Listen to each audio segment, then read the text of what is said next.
يوم القيامة يتعارفون كما جاء في الحديث الذي ذكرنا الأول. نعم. هل يعرف بعضنا بعض؟ قال نعم، النبي صلى الله عليه وسلم لا ينطق عن الهوى إلا في 3 مواطن. نعم. لا يعني أنه لا يعرفهم، هو يعرفهم لكن ينكرهم لما هو فيه من المهم. نعم. لأنه هو في أمر أعظم. نعم. فيقدم الأهم فيقدم الأهم ثم ينتقل. نعم. إلى أم يوسف على التويتر دكتور تقول: دكتور سؤالي، أولادي في الجنة هل سأراهم كما هم صغارا؟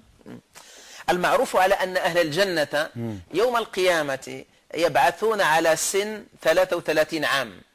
أما إذا ماتوا في المهد صغارا فهم يبعثون على ما هم عليه. نعم. عليهم أجنحة في الجنة. ولذلك أهل الجنة يدخلون الجنة ب4 وتدخل عليهم 4. يدخلون في طول آدم وجمال يوسف وخلق محمد وعمر عيسى عليه السلام.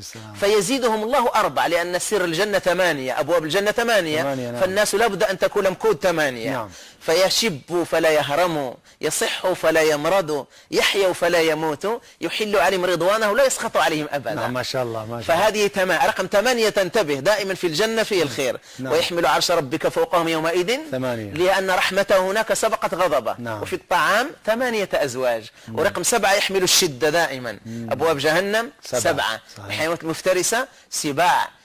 سنين يوسف 7 ينظم الله في ظله يوم لا ظل إلا ظله. 7 شدادة. دائما 7 فيها شدة. أرى من الجمار كم؟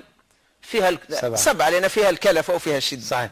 طيب محمد السعدي يقول: حلقة شيقة للغاية وأتمنى أن نعود للأرض شوية وللدنيا. نعم. يقول: مشاكلنا الأسرية تزداد تعقيدا مع مرور الوقت، لكن يقول: هل ممكن مع هذه المشاكل أنه أجرنا يزداد ويكون نصيبنا للجنة أعلى وأفضل؟ يعني كثرة مشاكل الزوجية أو الأسرية، هل هذا مؤشر خير أن احنا راح تكون مقامنا عالي في الجنة؟ فمن كان في حياته سعيدا فمن باب أولى أن يكون هناك سعيد.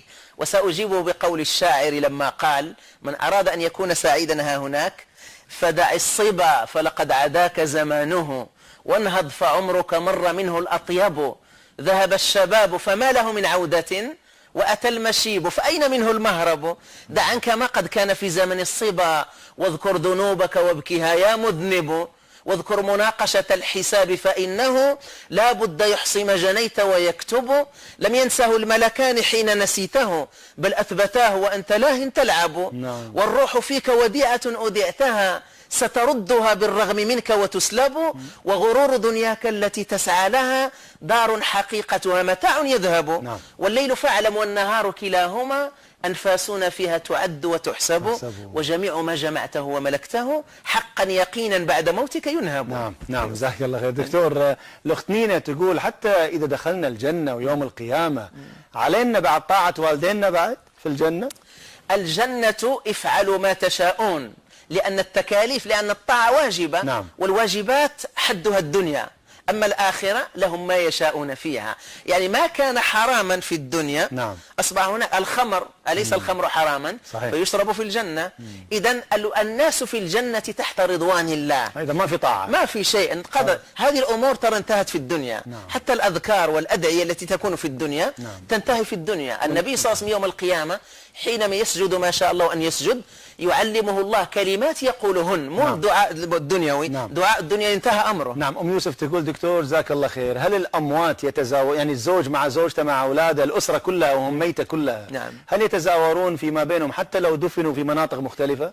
في البرزخ تقصد؟ نعم، في البرزخ في القبر. نعم. أما إذا البرزخ فهذا أمر آخر. نعم. لأن الأرواح تتزاور وتلتقي إذا كانوا من أهل الجنة فهم يرى بعضهم بعضا، وليس هذا لأن الأرواح لا حصر لها. أنت اليوم في الدنيا إذا نمت تخرج روحك وتلتقي مع أناس لا تعرفهم. حتى إذا لقيته مرة تقول: هذا الرجل فين شفته؟ أنت رأيته في عالم الأرواح. ولذلك الأرواح تلتقي في البرزخ وتتزاور، والبرزخ هو حاجز معنوي بين الدنيا والآخرة. سعة هذا البرزخ بالنسبة للأرض كسعة الأرض بالنسبة لبطن المرأة. نعم. طيب دكتور، تقول جعيث إما رجل أو امرأة، يقول: من كان له في الدنيا زوجان فأيهما يكون في الجنة؟ يعني امرأة تزوجت بزوجين. نعم. هذه تختار يوم القيامة، يخيع المرأة إذا تزوجت كم رجل مثلا وطلقت، يعرض عليها يوم القيامة يعرض الله عليها أزواجها فتختار أحسنهم أخلاقا.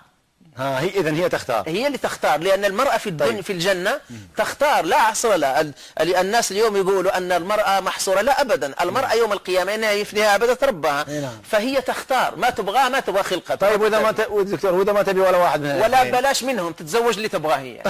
يعني مو المرأة حتزوج نفس الرجل، لا أبدا، وشه في وشها على طول ما يأسن، فهي تختار. طيب الأخت دنيا تقول السلام عليكم دكتور، هل إذا الواحد لم يرزق بذرية في الدنيا نعم يرزق بها في الآخرة؟ أيوه. هل هم مثل أطفال الدنيا مثلا؟ لا، في الجنة شيء ثاني. لذلك النبي يقول إذا تمنى الرجل الولد يكون حملها ووضعها ونموه في لحظة واحدة. واحد يبغى مثلا عنده ولد يتمنى مثل الدكتور جاسم في نفس ولابس الشماخ ونفس الشيء. لا يا سيدي تتحمل وتطلع قدامه، يعني بمجرد لمحة بصر. قال الذي عنده علم من الكتاب أنا آتيك به قبل أن يرتد إليك طرفك. آصف بن برخية وزير سليمان من الإنس لما رفع يده إلى السماء جاءت الملائكة بعرش بلقيس في لمحة بصر من اليمن إلى المقدس، فإذا في الجنة في من باب أولى. نعم. طيب المدربة أفراح الحربي تقول دكتور، هل أبي يعلم بأهله في الدنيا وهو بقبره؟